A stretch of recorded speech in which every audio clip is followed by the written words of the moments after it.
বাংলাদেশ দখল করেছে, এখন এসেছে কালাহারিতে দখল করতে। সামনে দেখে 7 ওয়াট নাকি একটা কি গোলাল চালিয়ে সামনে আবার ল্যাম্বরগিনি নিয়ে পাক পাচ্ছিস কেন? এটাকে একটু বরানি দিয়ে দিলাম, দেখাচ্ছে সে কেমনে বরানি দিয়েছি। সামনে আজকে কোনো প্লেয়ারে রায় পাবে না। এখানে দুজন দেখি ঝগড়া করছে, আমি এই লাগেনি তো কি আছে, কি কিলটা তো চুরি করতে পারবো। হ্যাঁ নিয়ে নিয়েছি, তুই এখানে নে, তোরটা দিয়ে দিলাম বরানি।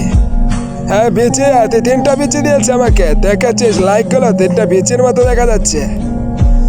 আজকে আগুন গাড়ি নিয়ে চলেছি, তাই মানে কি রাজা এসেছে। কলে আমি ম্যাপের রাজা, এখানে বরানি দিয়ে লুটপাট করার জন্য এসেছি। হ্যাঁ কি রে, এটা কিনেছি সবই তো ঠিক আছে, গোলমালটা নষ্ট করার কারণ হলো বরানিটা। শকুনা দেখেছিস আমার সামনে এসেছে, হ্যাঁ বরানি খেয়ে না। এখন তো শুয়ে পড়েছিস, কেন এসেছিলে জানিস তার রাজার সামনে বাজার করে জায়গা নেই। হ্যাঁ তো যাচ্ছি, বাজারটা কোথায় যেন হারিয়ে গেল। আবার বরানি